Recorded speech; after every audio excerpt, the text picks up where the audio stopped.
views and opinions expressed in this program are those of the participants and do not necessarily reflect the views of BronxNet or the program underwriters. Hello, everyone, and welcome to the Social Justice Forum. I am Daren, Jaime. We thank you for joining us. If you're asking the question, what is our show about? Well, we take a look at a lot of the inequities that people face. We promote civic engagement. We give multiple points of view, and we have some great guests. We encourage you to stay connected to us. The Social Justice Forum begins right now.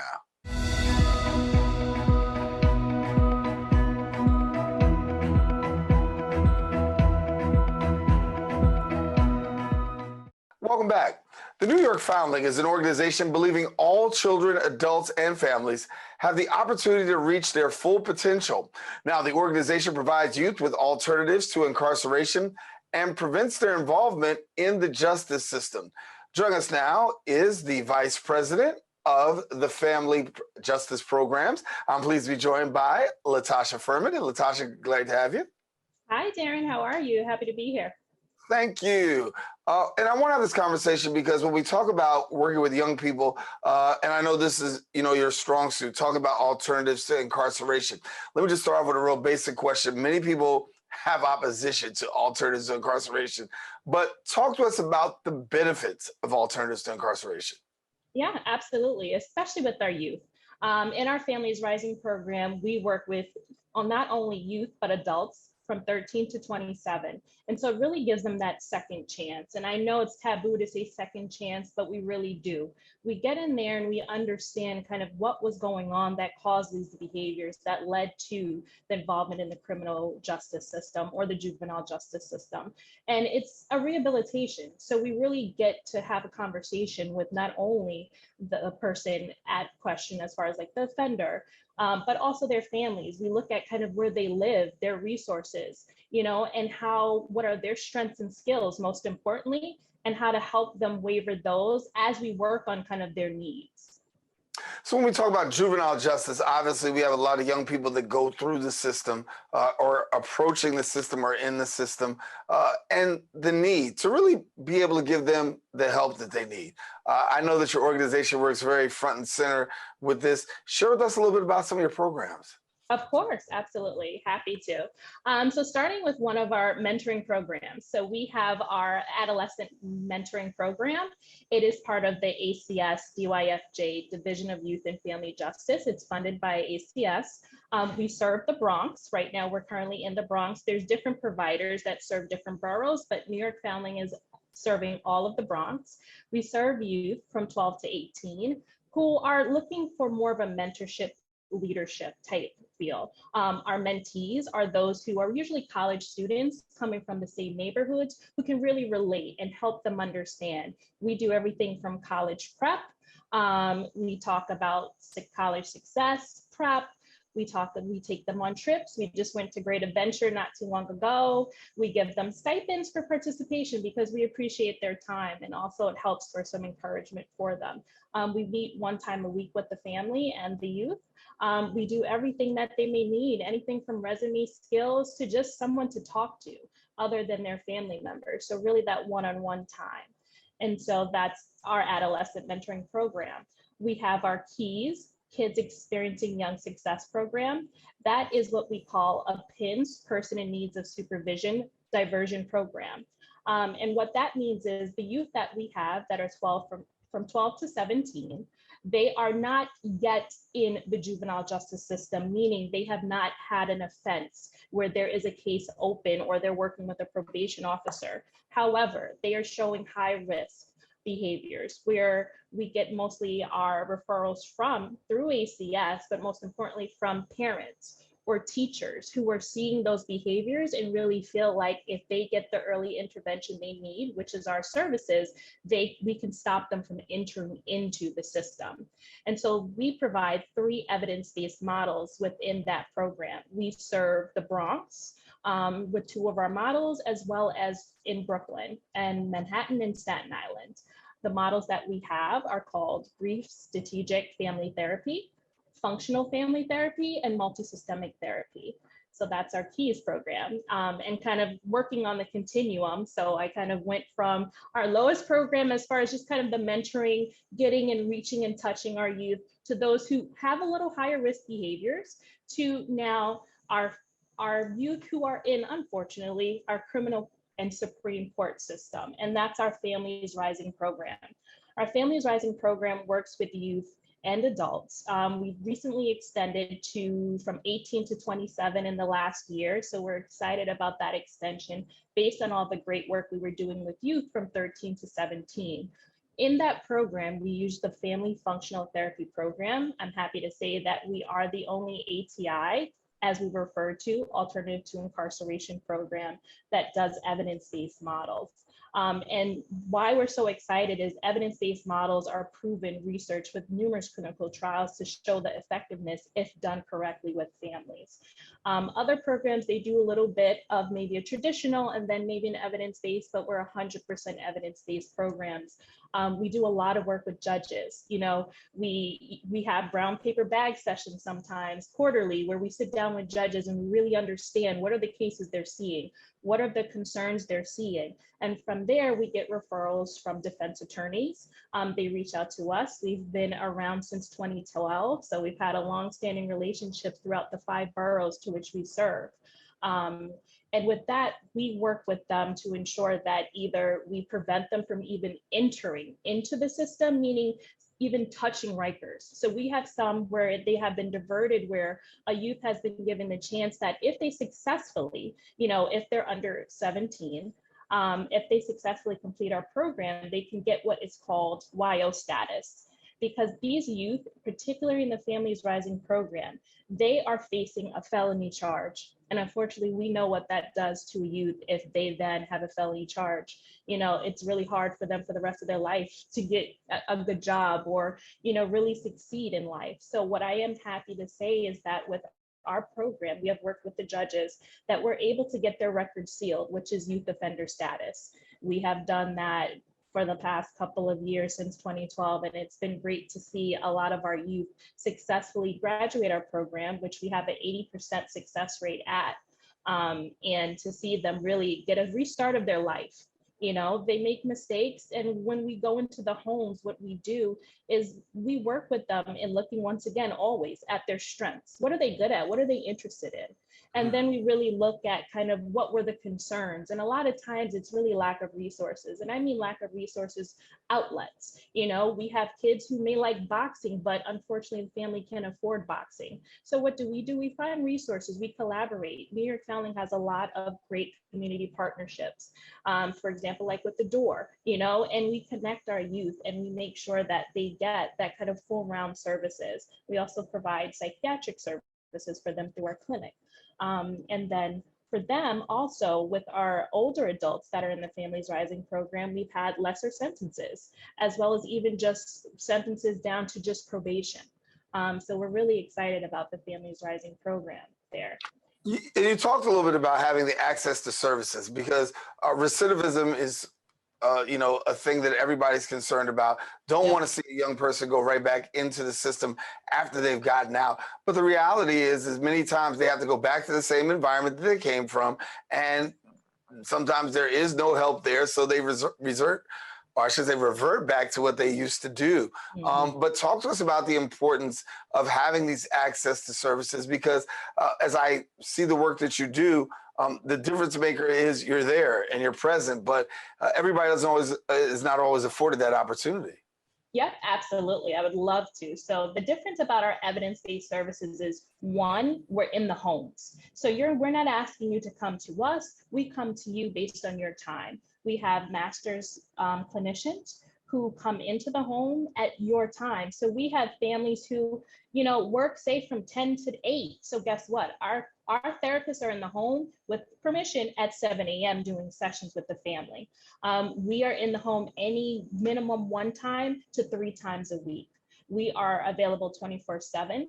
And we make sure that we are available when in regards to, you know, first, if you need to go to a school meeting, We prep the families to how to talk to school stakeholders, how to talk to teachers. You wouldn't believe how many, we walk into homes and unfortunately the youths are not on their right grade or their IEP has expired years ago. So we help empower the families. That's most important. Like I said many times, we really focus on the strengths and then we work to leverage those strengths to help them grow with what their concerns are. And most importantly, we talk to the family to see what they want to work on. Most importantly, we see that a lot of providers, sometimes they come in with some prescription and say, well, you know what, you have X issue, so this is what you're going to do to fix it. We really take our time, and our services are usually anywhere from 4 to 8 months, and we really work. And if there's a hiccup and there's an issue, we work through that as well. We go to court appearances, we go to schools, we go to doctor's visits, we're there at clinic appointments. So we're really there 100%, and we make sure that we differentiate ourselves where, sometimes they may say we're ACS, for example, because we're funded through ACS. We want to ensure that we show them that they are part of our family and that we want them to grow. And most importantly, that we want them to sustain on their own. We want them to be independent. We don't want them to continue in the cycle of services. Take me back for a minute. I want to go back to your mentorship program. When we talk about adolescent mentors, I know you had mentioned previously about how the young people have mentors that are not too much older than them. How much of a difference maker is that, having these mentors that can kind of like relate? Yeah, it's extremely important. Extremely important. I'm a little older. I'm not going to say how old, but nowadays the youth, I don't know their language. I don't even know how to engage sometimes, so it really is important for someone who's not that far removed from them, but yet still has some more experience than they are, where they can talk to them. They know the neighborhood. They can, start just engaging them, where that's the most important to the relationship, as you know, where it's like, it could be somebody from the same neighborhood in the Bronx, where it's like, oh, you know what? I used to do this such and such when I was younger, and just have a conversation, not just first focusing on their needs or issues, but getting to know them as a person. And I really think it is really huge that for that engagement, that person is a little older, but not too much, to kind of start that engagement, start that interest. And it honestly makes the mentees feel safe as well. Yeah. And so your work really is boots on the ground. Talk to us about the impact, because a lot of times we hear the work that goes on, but we don't always get to hear the impact and the success stories. We know about the person comes in with a problem, or the person, has these issues, but sometimes we don't even hear the other side of that. So from your perspective, your time in working, share with us a little bit about that. Sure, absolutely. So where can I start? I mean, the impact really is about empowerment. So we really work to empower our families to, like I said, be independent, that they are not in that cycle of kind of ongoing services, and we've seen that through, a lot of our success stories. And kind of one of our success stories that we've had, one of our very beginning stories in our Families Rising program, was a young man. He was about 14 years old, if I remember correctly. This is back in 2012. And unfortunately, he was, with the wrong crowd. He was part of a gang. He was the youngest member of the gang. And there was a shootout in a park.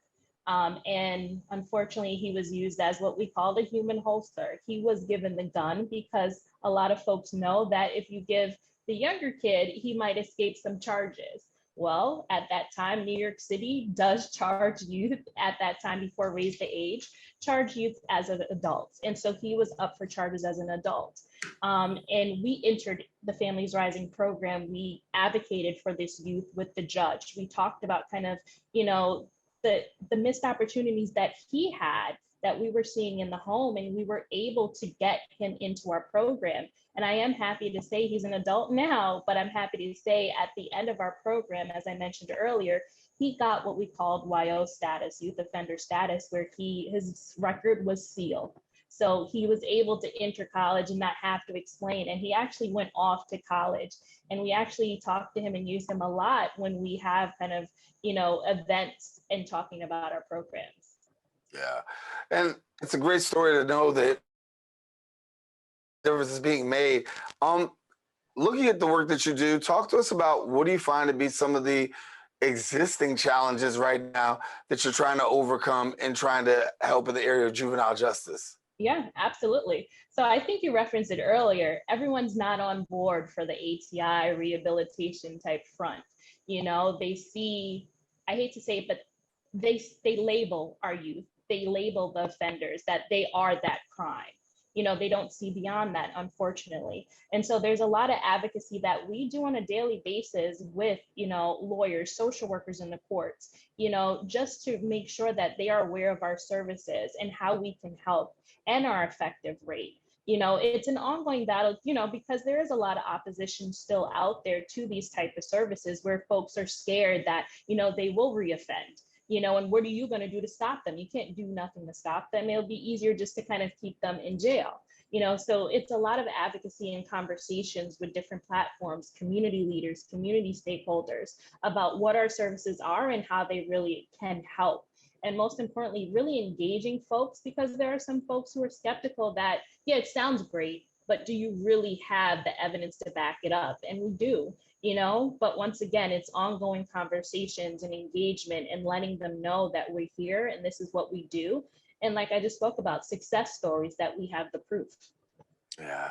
Well, I want to leave it there, but thank you so much. We got to leave it there. And thank you for sharing with us and letting us know, LaTasha, a lot of the great work that's going on and certainly the impact that you're making on so many youth and families' lives is really critical. Thank you so much for being with us. My pleasure. Thank you, Daren.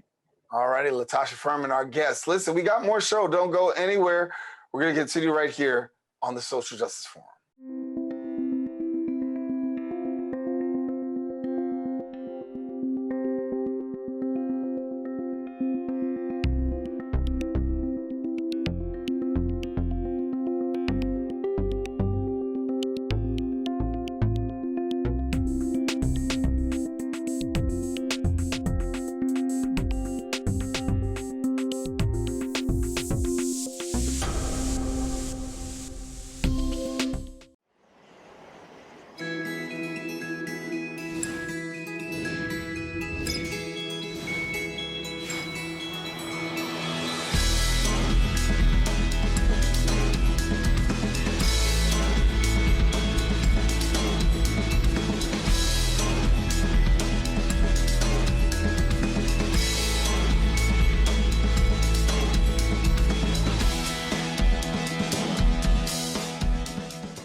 And welcome back.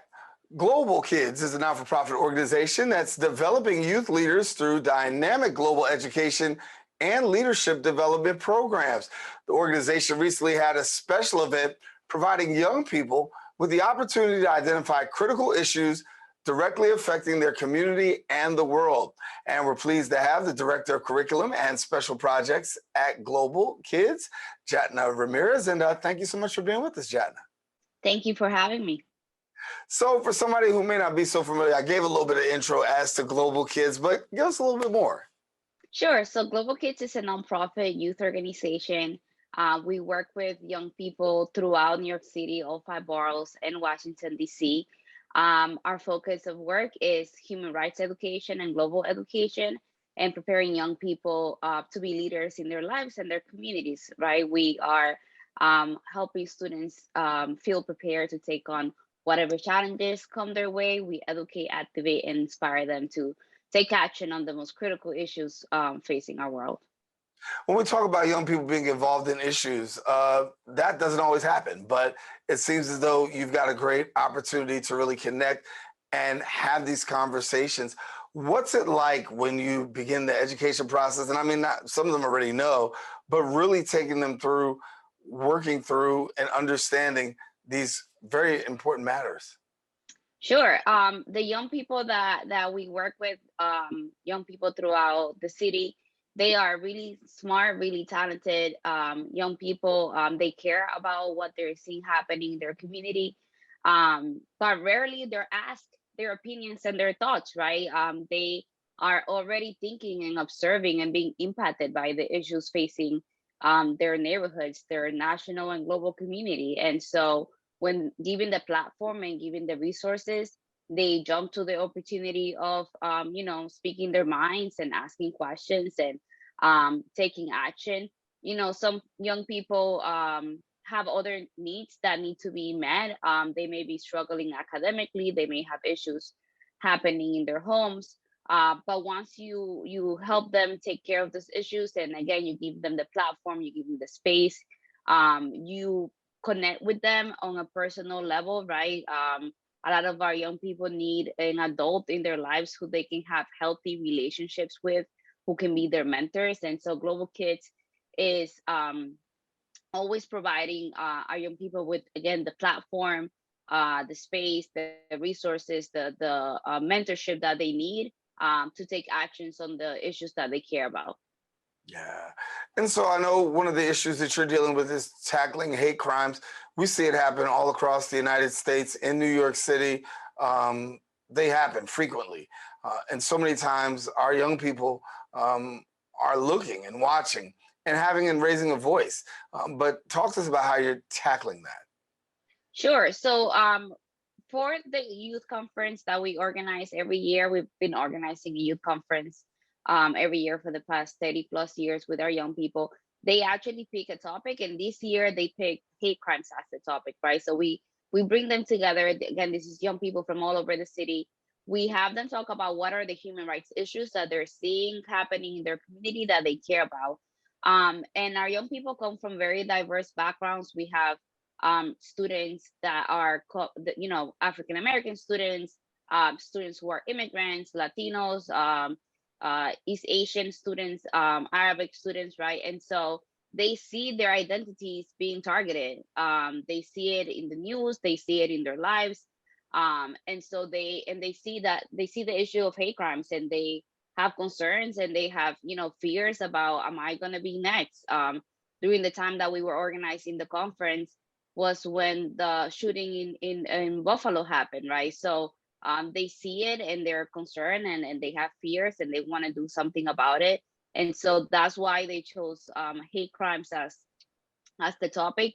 These are young people who also have gone through the pandemic very recently and have seen the rise in hate crimes, especially against Asian Americans and people in the Asian American community. And so for some of our students are from Asia, some are not. Even those who are not, they have seen other parts of their identity, whether they're part of the LGBTQ community, whether they're immigrants, whether they're Muslims, right? And so this is an issue that brings them together because their identities are targeted. They are the base of target for hate crimes. And so they decided that they needed to do something about it. And so they chose hate crimes as the topic for our youth conference. Yeah. Take us into the youth conference for a minute. What was the conversation like? What were you hearing from them when it comes to these issues? So we have our core group of young people who organize the conference. So this is an entirely youth-led process. So the young people, they knew they care about it. They see it happening in their community, but before they could educate their peers, they had to educate themselves. So they did research about hate crimes, how it impacts different groups throughout the US and outside, right? So we're global kids. We care about what's happening outside of the US in our global community. And so they did a lot of research to learn how hate crimes impact different communities, what are the root causes, what can be done.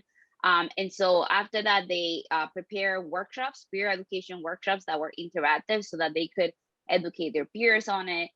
So the day of the conference, we had special performances by our young people. We had guest speakers, and then we had these peer education workshops. And so the day of the conversations that I could hear from our young people was that this was needed, that these conversations were needed, that they couldn't continue to just hear about it in the news and not do anything about it. And that our elected officials also have a responsibility to take action on this, right? Sometimes, oftentimes, our young people have a feeling that they're not being heard by the people making decisions, by the people who are guiding the policy making process, right? And they want to be part of those conversations. Yeah.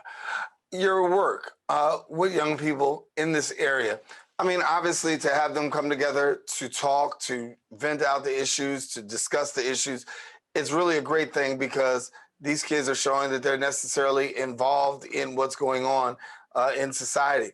But I also want to take the time to talk about the impact of it because as you have these young people, it was brought to my attention that, you know, these kids in particular, when it comes to going back to school and being active in school, they're not just doing this at this level, they're also highly successful in the educational field at their schools that they attend. That's right. So in the process of learning about human rights issue and global issues and taking action, our young people are developing important life skills and important academic skills. So everything from, like I said, they had to do research on the topic. So not only do they care about it, but they're knowledgeable on the topic and are able to articulate their thoughts on it and understand why, right? So they're doing research, they're engaging in critical thinking, they're engaging in communication, in teamwork, they're engaging in public speaking skills, right? So a lot of the young people after the conference where they were like, I could never have seen myself before this speaking to a crowd of people like that. Like, I can't believe I just did that, right? So building that confidence too that a lot of young people need to be successful in all areas of their lives. So it's a process that is important based on the work that they're doing, right? But the skills that they develop along the way as well. Yeah. So as the summer's upon us, you know, you just came out of this wonderfully successful conference. Talk to us about what else you got coming up. So like I said, this conference is an annual event. So already their minds are thinking about what to do next year. I hear some students saying that they want to focus on climate justice.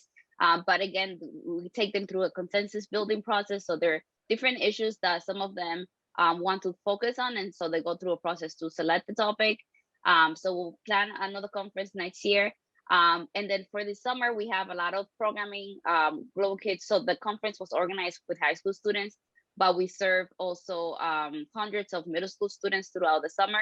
So we are running summer camps to engage young people into, you know, fun activities while also learning about human rights and global education. We have programming for high school students. We, you know, run SYP programs. We also have a special partnership with the Council on Foreign Relations so that students can learn about foreign policy and how they can be involved and be global citizens. So that's coming up too. And before you know it, we'll be starting the new school year again. So we have a lot going on, and I encourage any young person who's interested to join us and be part of this movement. Yeah, you kind of stole my thunder about the next question I was going to ask you. Who's eligible to really be a part of this?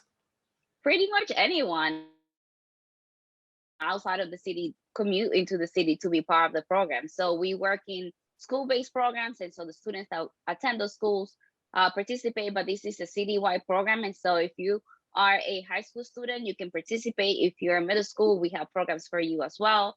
And if you're a college student, you can come and volunteer or intern with us.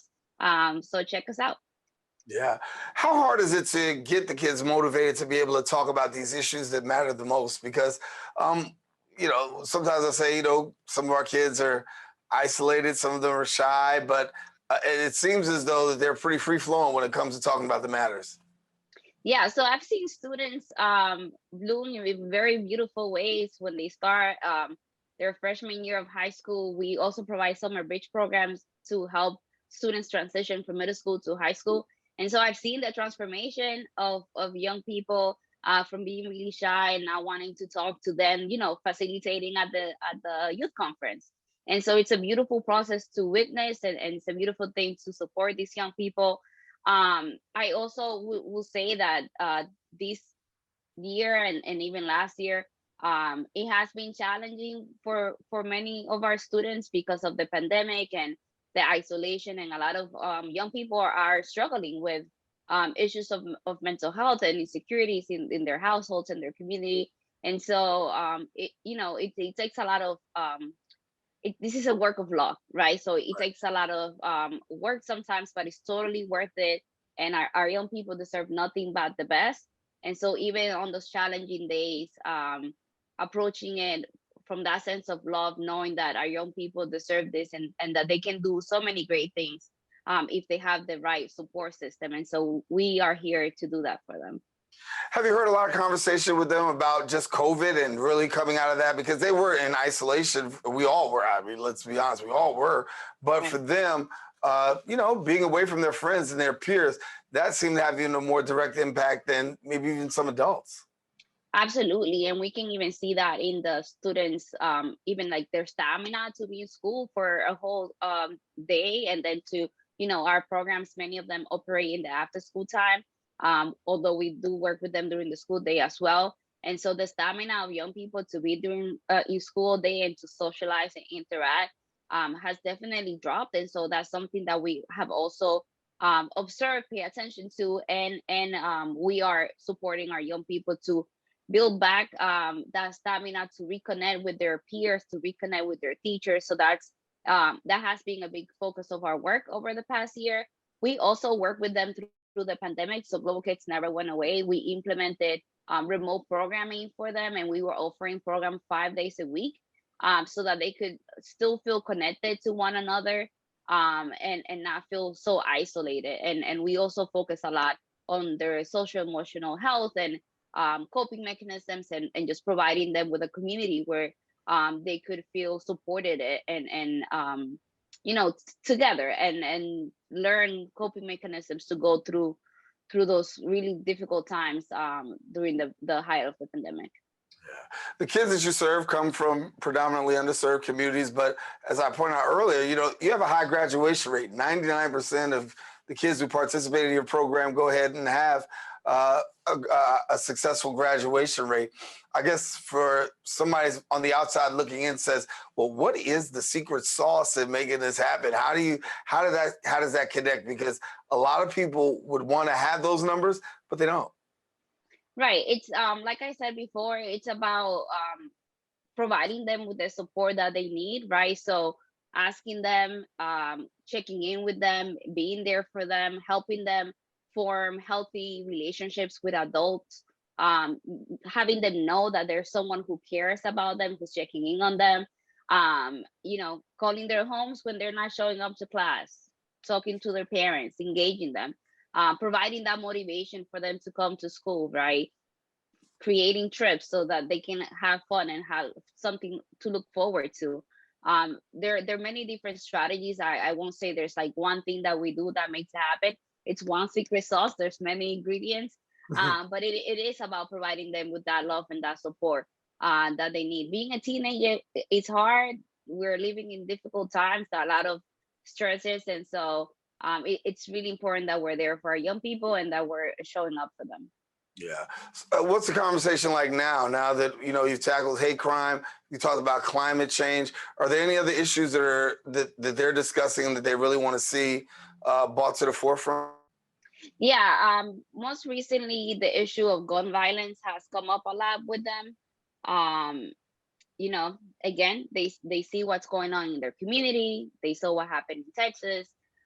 They're seeing what has happened in Washington, D.C. and the lack of action from our elected officials. So that's definitely something that they want to take action on. We are planning a trip to Washington, D.C. to meet with some other young people there and have some experts on policy and gun control, talk to our young people about, the issue at hand. And so we want to have young people also think about what are some policy solutions. They really do worry though about adults not listening to them. So part of our work is helping them come to the table, right? Like helping them find out who their elected officials are and know that they work for them, right? The elected officials work for us. knowing how to look them up, knowing how to schedule a meeting with them. So we're looking forward to doing that work. I know a lot of them are also paying attention to the Supreme Court and what's happening in regards to women's rights, and so many other human rights that are at stake right now. Yeah.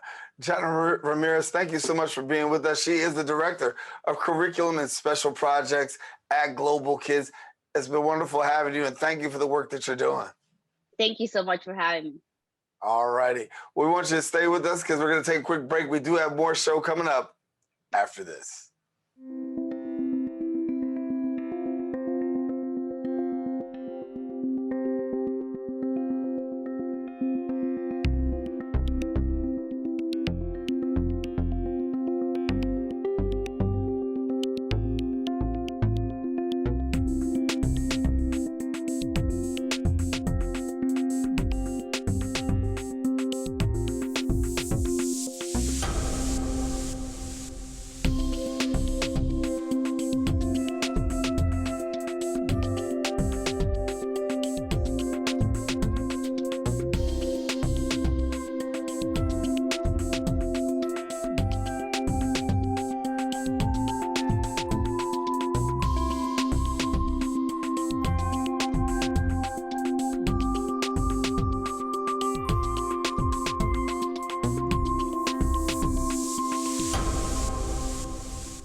And welcome back.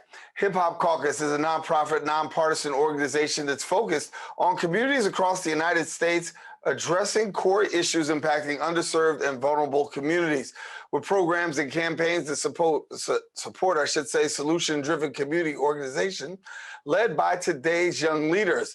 We're pleased to be joined now by the president and CEO of Hip Hop Caucus, Reverend Lennox Yearwood Jr. And Reverend Yearwood Jr., good to have you. It's so good to be here. How are you? Oh, good. I'm glad. I'm doing good. Can't complain, and living the dream, talking to you. So thanks for being with us. Well, it's great to be here. A lot going on in the world right now. A lot going on in the world, but your Hip Hop Caucus organization is really taking a front and center approach with dealing with a lot of the matters that we're dealing with in our society. And so for people who may not know a little bit about the Hip Hop Caucus, how does this all come about? Yeah, well, this year we turned 18, so we're old enough to vote, I guess, ourselves. We've been getting out to vote for all these years. Well, this year, it's an amazing time. That's one of the key issues for us. Real Caucus was created back in 2004. It was the gathering of a number of hip hop organizations at the time. It was Diddy, who I worked with Citizen Change, doing Vote or Die. Jay-Z had Voice Your Choice. We had Hip Hop Summit Action Network doing hip hop summits all around. We had the Hip Hop Political Convention. All these groups were working in 2003 and 2004. And it was clear that we needed to bring together an entity that could really push our policy agenda. In essence, how we can use our cultural expression to shape our political experience. And so there you go. Hip Hop Caucus was started back in 2004. And we've been going strong ever since. I mean, there's been a number of things over these past 18 years that have shaped us, clearly from the issue of criminal justice, human rights, environmental justice, democracy, gender justice, on and on and on, that have really crystallized this organization for this moment at this time. Yeah. And when we talk about hip hop, I mean, obviously, most people will pay attention to the music, but some people lose the fact that a lot of political engagement happens through the hip hop community. Give me a little bit about that. Well, there's two parts to that. One, on the cultural side, obviously there's an amazing part of using the lyrics. So the artists themselves, or those who are doing graffiti or dance or poetry, however, all the renditions of hip hop are using the politics to create change. And we know this particularly from the creation of hip hop. It's created through the Bronx. I mean, it is literally through the Bronx Causeway that is built up through transportation justice. And in that injustice, that literally divides the Bronx. And when that happens, literally people begin to speak out, and hip hop is created in that moment. And so literally through the building of highways and byways is one of the main factors that contributes to the essence of hip hop. But since that time, and since we've used lyrics and art and dance and fashion, clearly just one of the great things about politics is audience building. You got to build an audience to get out the vote or to, make change happen. And so hip hop is one of the most amazing, powerful audience builders you can imagine. You take an artist and you take some music and man, you got a crowd. And so we use that to then educate our community to create change. Yeah. Well, I want to talk about a couple of things, the issues that matter the most these days. And just recently, we just concluded the New York primary for voting for the race for governor and lieutenant governor, people taking to the polls there. But when we talk about taking to the polls, really getting people to the polls, I know that's been a push of yours and the organization respecting the vote. Yeah, Respect My Vote is one of the longest running and one of the most successful hip hop political campaigns ever. We're very proud of that campaign. It has actually world records. We actually have a record of registering 32,000 people in one day across many cities. It's a campaign that really goes to the grassroots nature of getting to our communities who sometimes don't feel their voice matters. We work for returning citizens, those who are coming home from a jail or prison, to make sure that their voice, their contribution, when possible, can really matter. And so that campaign really has been a wonderful campaign. But unfortunately, as democracy is under attack. And unfortunately, there are those who don't want to see members of our community voting. They don't want to see them engaging in the process, creating change for themselves. And so there have been tremendous amounts of roadblocks that have been put up through litigation. And we know that demonstration without legislation or litigation leads to frustration. So we're kind of tired of being frustrated. And so it's time to have folks respect my vote and make sure they get involved. And so we are pushing for that campaign again this year in the midterms and right now currently throughout this election cycle and through the general election cycle in 2024. And we want folks to get engaged, and they can get engaged simply by going to respectmyvote.com to see what they can do. One, to get registered to vote, but two, to see what they can do to help the process. Yeah, I think about a couple of things. Number one, we talk about midterm elections, they're around the corner, and more sometimes is at stake than even that of a presidential election right now. You talk about primaries and getting people out to vote in primaries. Very important. As a matter of fact, the main reason that we see AOC in office is because she was able to unseat Joe Crowley during a primary. So when you look at really getting people out to vote, particularly as we approach the midterms, what's the sentiment that you're getting from people on the street? Are they hungry to get to the polls, or are they still saying, yeah, I'll just wait till it's the president? Well, I think people are hungry for justice. Mm-hmm. They want that. They're hungry for justice. They're tired of seeing their schools not be up to snuff. They're tired of when they go out to the bus not running on time. They're tired of being situations where they don't have enough money and they don't have a living wage. And so I think people just want justice. And they realize that the way to do that is by shaping policy. They understand that either you shape policy or policy shapes you. And so I think that they're looking to shape policy. And so I think that with that, the only way you can shape policy is through the electoral process, and that's through elections. And so they're looking for people to get in these positions to speak for them. Too many times in the past, though, they voted for people and they got in office and they don't respond. And so I think what you're now seeing, particularly in that election of AOC and others, they're looking simply for people to speak for them, who will have the courage to not to get in these positions to just kind of fall back, but to fall forward to ensure that their voice is heard. Reverend Lennox, Yearwood Jr., President and CEO of the Hip Hop Caucus, and got him here talking about the issues that matter, and that's social justice, and we're talking about that right there. When I bring up the word social justice, what does that mean to you? Well, for me, it means that people can breathe. It means that we have clean air and clean water. It means that before people can vote. It means that our life expectancy is longer. That my mama, my daddy, my grandma, my grandpa, they're not dying young. They're not dying in their 50s or 60s, but they're dying into the age they should. It means to me simply that we have the justice in our community. That our zip code doesn't determine our demise, and so that's what it means. And so I think for us at the Hip Hop Caucus, we're fighting hard for that. This is not a game. Unfortunately, there are those who want to roll back many of those hard-fought games and that we heard about that were on black and white TV. But now that we're in color, we want the games to go into black and white. We want the games to stay in color. So, for me, social justice is literally about us ensuring that we have life, liberty, and the pursuit of happiness. Yeah. I want to talk about your hat for a minute. I know that climate change is huge and on your agenda as well. And speak to us about climate change and your hat. Yeah, for young people, for many of them, they are dealing with the issue of climate change. For them, it's very important. And so it's important for us at Hip Hop Caucus.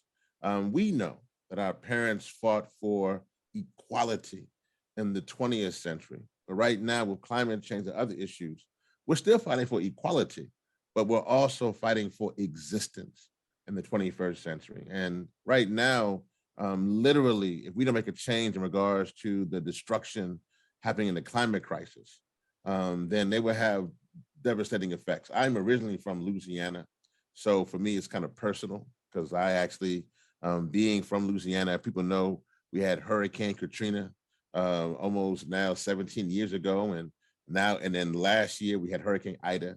So it means a lot to me. I've seen many of my friends and family who've lost their lives or lost everything because of climate change and climate destruction. So I think we're rising up, but also for our neighborhoods like in the Bronx or Queens or throughout this country, we're dealing with lead poisoning. We're dealing with the issue that 68% of people of color, particularly Black people, live within 30 miles of a coal-fired power plant, causing asthma and emphysema and cancer. And that can't continue. And so we need to ensure that we take on this climate crisis full on. And so my hat is people versus fossil fuels, that we believe that we got to transition from fossil fuels to a clean energy economy. And we will see that. We must see that in our generation to ensure that we have a firm existence in the 21st century and beyond. Yeah. So you've got Think 100%, and that's a part of your climate justice initiative. Educate our viewers a little bit more about Think 100%. Yeah. So Think 100% was about that we have to get to 100% clean energy by 2050.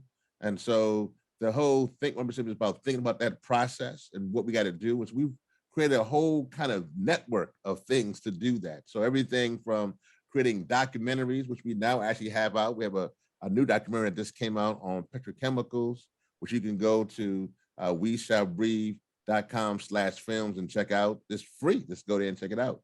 And you can we also have a podcast that I do and others do called The Coolest Show, kind of a pun on that. We want to make this earth cool again, literally. So we have that podcast rolling out. We also have activism and organizing. So all of that really stems on what we can do to fight this climate crisis. Yeah. I know the hip hop community really was front and center when it came to the issue of George Floyd, taking to the streets, leading initiatives, commercials, being at the forefront of saying justice needs to be served. But it wasn't just the first time. I mean, George Floyd was just the tip of the iceberg. We talk about Eric Garner, Breonna Taylor, Ahmaud Arbery. When you look at where we are today in terms of justice and accountability and the organization, hip hop coming together to really raise a voice, it was a strong voice and it had a huge impact. But talk to us about, first of all, back to the George Floyd situation, because when we look at that and the hip hop activism, I think people took hip hop in a new light just in that instance alone. Yeah, no, thanks for bringing that up. I mean, I think one of the things there that's important is as you mentioned, and you were kind of going back through this timeline of this folks we've lost to tremendous amounts of injustice, to police brutality. We go back, many of us even go back a little further to Amadou Diallo and go back, and so we go back to Sean Bell, and you can keep going back in that situation. So hip hop has had a role literally talking about that injustice through their lyrics and growing that. And I think it really hit you're right, a tipping point when it came to George Floyd, probably even before. I mean, obviously from Eric Garner and Mike Brown back in 2014, I think that was a critical moment. I think that was a critical moment because hip hop has a unique way that we have to be, and we are post-partisan, where sometimes some of our colleagues can kind of side either Democrat or Republican. And while we are progressive in our stance, it doesn't matter who's in office. I mean, I have been out in the streets. I've been arrested from time when we had Bush, but I've also been arrested when we had Obama fighting for justice. So I think that's one of the great things about hip hop is that we are about who has our interests. And I think that's one of the things that give us a kind of a unique voice in this, because we really, and when people respond to that voice. And so in this issue regarding the issue of police brutality and accountability and just public safety, I think the hip hop community has been riding that and pushing that forward. I think also I want to say this for the movement you mentioned, because clearly people were in the middle of a pandemic and they were taken to the streets, not only here, but around the world. I think that when the movement is strong, the music is strong. But when the movement is weak, the music is weak. And even for us from the music side of this, our music has changed. Our artists have begun to adopt many of the things because they saw that a lot of people in the streets were requiring them kind of in the suites to ensure that their music was different. So we've had a huge change in hip hop in that regard. We're seeing it even in like our telecast, we're seeing it in our music, we're seeing it in a lot of different areas, how that has changed and continue to change. And we're hoping that also carries over with democracy, obviously for voting and for issues of climate and for education and housing, other issues as well. Yeah, you mentioned the Bronx. That's our home. Can't go anywhere in hip hop without mentioning KRS-One. Talk about people like Public Enemy. All people who had a message of social justice long before social justice was a popular / sexy term. Talk to us about the influence that you're seeing today of hip hop really addressing a lot of these issues. Yeah, well, first, shout out to all of them. I mean, I'm actually very close friends with Paradise Gray from X-Clan and KRS-One and many of those pioneers who laid it down in their music and in what they were doing off stage as well. They were really true to the cause. So I just want to thank you for those who are watching, those artists in this aspect for what you did. And I think from the Bronx standpoint, I mentioned before, next year will mark 50 years for hip hop. It'll be our 50-year birthday. So we're turning 50, getting a little long in tooth here, but that's good in that aspect. But I think that, for many of us, where this came and where this goes really starts from the Bronx. I mentioned before how, what happened in the Bronx didn't stay in the Bronx, thank goodness. And we continue to use this amazing gift of hip hop to change the world. I mean, it is one of the most powerful entities of creating change, not only in America, but around the globe. People are using hip hop in France, in the Caribbean, and South America, on the continent, to literally create change. And so it's a very powerful and amazing thing that still continues to be really relevant as we move forward. So I think those who before, created a pathway, I think, obviously there's a commercial aspect to hip hop, and that's just in any genre. And so they're gonna be parts of this like anything. You know, for me as the president of Hip Hop Caucus, people ask me, I'm president of all hip hop. So, you know, I'm like a family Thanksgiving dinner. Everybody come to Thanksgiving. I'm like, I might like everybody, but everybody come and get a place to eat. But I think that's where we are now. And I think that, we have to do better also to ensure that those older artists are taken care of. A lot of them are passing. My friend Biz Marquis is one of them who passed last year. And so we're losing them too. We got to make sure they're taking care of their health is a key part of this. But no, the history of hip hop is steeped in justice and activism. Yeah. I can't let you go without talking a little bit about students, kids who are still trying to, make ends meet, particularly in this environment. And the first thing you got to deal with after coming out of school is paying these student loans off. So talk to me about your fight and the fight that you want to see for economic justice in the area of student loans. Well, economic justice has been a key component for the hip hop community, particularly for Hip Hop Caucus. And, we, again, believe that we have to target that through legislation. And so one of the ways to help our community is that many of them are carrying tremendous amounts of student loan debt. And so we're asking for this administration to cancel that, particularly in this climate regarding the pandemic, the recession, what's going on. This is the moment to do that, to help. It's not just good for those people, but it's good for America. And so we're hoping that will take place, that we're pushing for a full, we're getting bits and pieces here of cancellation of student debt in different areas, but we want a full cancellation of student debt to roll things back, to help this country get back on its feet. It's good for America. It's good for everybody, no matter where you are, Republican, Democrat, Independent, it would be good for everyone. But more importantly, that we're looking for economic justice as well. I think we also really have to teach financial literacy, that a lot of folks in our community don't understand how that works, weren't trained how the stock exchange work, weren't trained how to do their bank accounts, weren't trained how to do those simple things. So we are taking that role on as well to ensure that we're training our community on how to be financially literate.